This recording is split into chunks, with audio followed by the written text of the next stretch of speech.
Mưa xuân rơi rơi cho mặt nước đắm đầy. Quay chết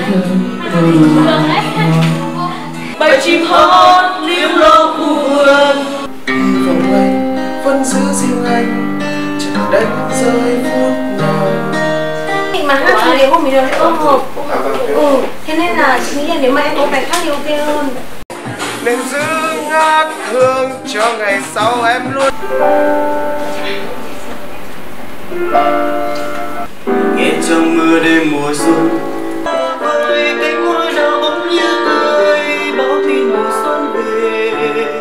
anh sẽ nhớ ngày mà em vẫn luôn bên em, viết nên bao câu chuyện là chiếc bóng mong bên em dịu bước. Về cố gắng luyện tập làm sao đừng run. Ở đây có mấy người được run trước. Chuẩn bị đến 300 con người, 400 con người sao run được. Cho ngày mới anh chút sớm tràn vào thế giới bao nhiêu niềm vui. Cả lần sau ở bên trước muôn vàn những khó khăn đang chờ ta.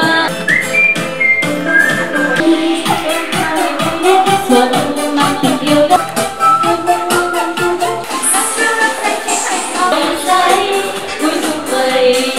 Hát chưa đều làm, hát chưa đều cũng như là cũng đạo chưa đều. Về tập thêm nhá.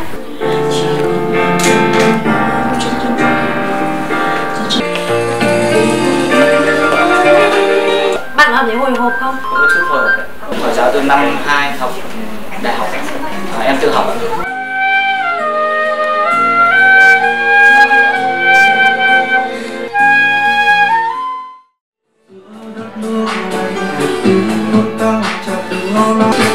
Nơi đồng sẵn cơm muôn lúa về nơi nhà Vẫn mang từng câu hát. Em bước đi đón xuân đang về. Ôi chúng ta để đến chút rồi những cánh chim bay rồi xuống trôi sống bên nhau. Chúng tôi đã sẵn sàng cho lễ tổng kết vinh danh quý 1 năm 2023.